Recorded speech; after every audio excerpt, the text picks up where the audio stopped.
नमस्कार आप सभी को और नवरात्रि की बहुत बहुत शुभकामनाएं।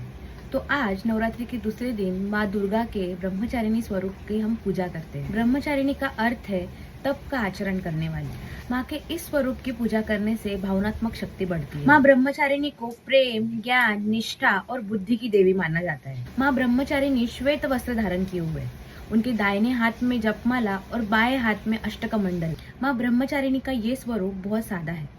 अन्य देवियों की तुलना में वो सौम्य, क्रोध रहित और तुरंत वरदान देने वाली देवी मानी जाती है। पौराणिक कथाओं के अनुसार माँ दुर्गा ने पार्वती के रूप में राजा हिमालय के यहाँ पे उनकी पुत्री के रूप में जन्म लिया था। नारद मुनि के कहने पर उन्होंने भगवान शिव को अपने पति रूप में प्राप्त करने के लिए कठोर तपस्या की थी। हजारों वर्ष की कठोर तपस्या के कारण उनको तपस्विनी ये नाम से भी जाना जाता है।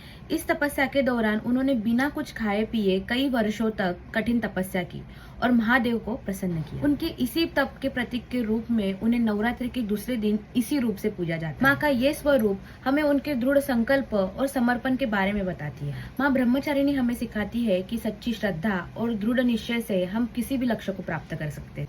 शुभ नवरात्रि।